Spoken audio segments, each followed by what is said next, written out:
नमस्कार, मैं हूं राम किंकर सिंह। दिल्ली तक की खास पेशकश में आपका स्वागत है। दरअसल दिल्ली में इस वक्त राजनीतिक शून्यता है, एक तरह का वैक्यूम है। और वैक्यूम इसलिए क्योंकि जिन लोगों ने सोचा था कि नगर निगम का चुनाव होगा, उनके अरमानों पर सिरे से पानी फिर गया और अब तमाम जनसंपर्क चुनाव प्रचार बंद करके सभी आराम फरमा रहे हैं और ये सोच रहे हैं कि आखिर वो दिन कब लौटेगा जब आने वाले वक्त में वह दोबारा से न केवल प्रचार कर पाएंगे बल्कि अपनी दावेदारी ठोक पाएंगे। इस पूरे घटनाक्रम में सबसे ज्यादा परेशान वो लोग हैं, उनके रातों की नींद हुई जो है वो हराम हो चुकी है और उन्हें समझ ही नहीं आ रहा कि आखिर अब वो करें तो करें क्या। वो लोग जिन्होंने दल बदला था, जी हाँ, उन दल बदलुओं की बात कर रहा हूं जो ने ये सोचकर पाला बदला था कि आने वाले वक्त में न केवल उन्हें टिकट मिलेगा बल्कि उनकी दावेदारी सुनिश्चित होगी और साथ ही साथ वो वार्डों में जाकर के अपना जुगाड़ भी सेट करने में लग गए थे। कईयों ने तो अपने अपने इलाके में पोस्टर्स पाट दिए थे और उसके बाद ये सोचा था कि जब चुनाव होगा तब मतदाताओं के बीच जाकर वह उनके हक में अपना जो है काम निकाल सकेंगे। हुआ इसका ठीक उल्टा। न केवल तीनों नगर निगम एक हो गया बल्कि अब अधिसूचना जारी हो सकती है कभी भी। लोकसभा राज्यसभा से पहले ही पास हो चुका है और अधिसूचना जैसे ही जारी हुई उसके बाद से यकीन मानिए जो राजनीतिक शून्यता है वह तो ऐसा हो जाएगा कि अब क्या कहा जाए, उसके लिए तो मेरे पास शब्द ही नहीं है। इस वक्त आपको बता दें कि जब अधिसूचना जारी होती है उसके बाद से परिसीमन पर काम होगा, यानी 272 वार्ड पहले हुआ करते थे, अब 200-250 वार्ड तक ही उन्हें सीमित किया गया है। ऐसे में साफ तौर पर अंदाजा लगाइए कि पहले एक वार्ड से अगर 10 से 20 लोग दावेदारी कर रहे थे तो अब उससे 20 से 25 लोग दावेदारी ठोकेंगे, क्योंकि वार्ड की संख्या कम हो गई है तो जाहिर तौर पर उसका आकार अब बढ़ जाएगा। और जब आकार बढ़ेगा तो हो सकता है जो दल बदलुओं ने सोचा था कि इस इलाके से वो जो है इस वार्ड के इस इलाके से उनकी अच्छी पकड़ है, लिहाजा वो वहां से टिकट मांगेंगे और वहां पर जिस पार्टी की मजबूत स्थिति थी वहां पर उन्होंने जाकर के टिकट की जुगाड़ में अपना सेट किया सब कुछ। और इससे पहले कि चुनाव हो पाता न केवल तीनों निगम एक होने का प्रोसेस चल पड़ा बल्कि अब तो वार्ड रही सही कसर जो वार्ड की थी वो भी अब हलकान हो गई, वो भी अब काफूर हो गई। यानी कि अब जो ये चाहते थे कि वह वार्ड में जाकर के रोटेशन के आधार पर, परिसीमन के आधार पर अपना काम निकालेंगे, अपने हक में जीत को सुनिश्चित करेंगे, उनके अरमानों पर भी पानी फिर गया।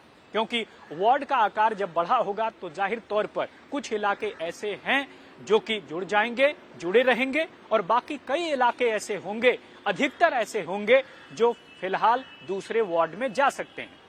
और एक आंकड़ा कहता है तकरीबन 272 वार्ड से लेकर के अगर पूरा खाका देखा जाए तो तकरीबन 68 से ज्यादा, तकरीबन 70 ऐसे वार्ड हैं जहां पर ये स्थिति बन रही है कि उनका आकार बढ़ जाएगा, कुछ का आकार छोटा हो जाएगा और अधिकतर के जो कुछ इलाके हैं वो निकलकर दूसरे इलाके में चले जाएंगे। यानी जो राजनीतिक जमीन तलाशी थी उसका खाका तैयार किया था, उसका फ्रेमवर्क था और अब दरअसल सब कुछ काफिर हो गया।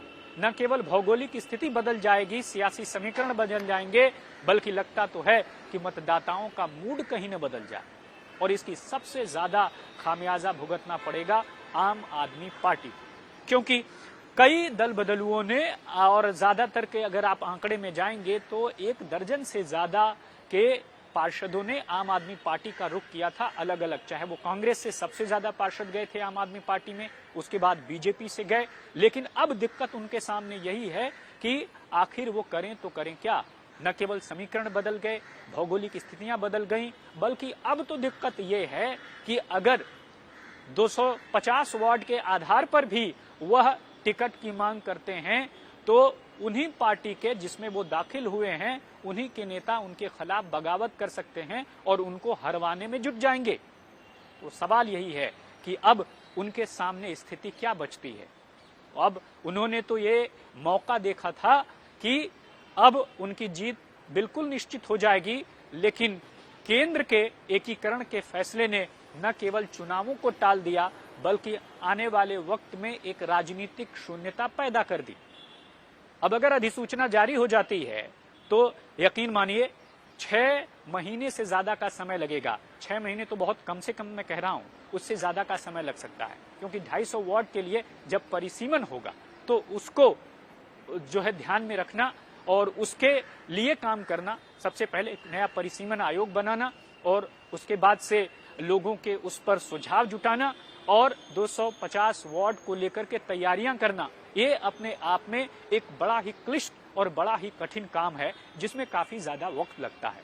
यही वजह है कि अब अगर आप दिल्ली में आएंगे तो एमसीडी चुनाव को लेकर किसी से भी बात करेंगे तो उसे कोई इंटरेस्ट नहीं है। दबी जुबान में सभी बात करते हैं, लेकिन ये जो मौका है, ये जो समय है जो काफी मिल रहा है आम आदमी पार्टी को, बीजेपी को और कांग्रेस को, कुछ के लिए ये अच्छा होगा, बाकियों के लिए ये ठीक साबित नहीं होगा। लेकिन इतना जरूर है कि इस घटनाक्रम ने यह साफ तौर पर बता दिया है कि राजनीति में कई बार जो दांव चले जाते हैं हर बार वो फिट बैठे, ऐसा जरूरी नहीं होता। और कुछ ऐसा ही दाव दल बदलुओं ने भी चला था, जो कि न केवल फिट नहीं बैठा बल्कि उनके सामने एक बहुत बड़ा यक्ष प्रश्न, एक बहुत बड़ा प्रश्नवाचक चिन्ह लगा दिया कि आने वाले वक्त में अब वो करें तो करें क्या। जरा ध्यान दीजिए उन 272 वार्ड के पार्षदों का जिन्होंने चुनाव लड़ा था।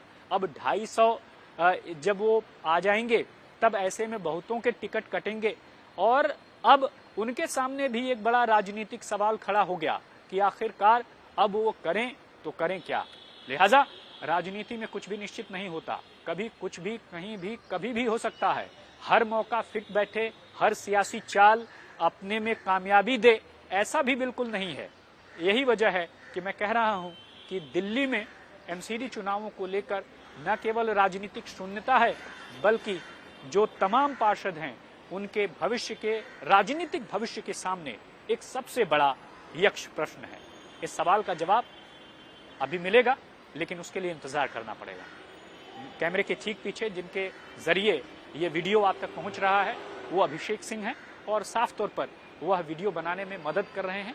और बने रहिएगा हमारे साथ, देखते रहिए, खास तौर पर दिल्ली तक। अगर आपने सब्सक्राइब नहीं किया हो तो कर लीजिए, क्योंकि हम आपके लिए लाते हैं वो खबरें जो कि आपके काम की होती हैं। तो जाहिर तौर पर अगर ये आपके काम का वीडियो साबित होता है तो लाइक कीजिए, सब्सक्राइब कीजिए, हाँ शेयर भी कीजिए ताकि दूसरे को भी लाभ हो। धन्यवाद।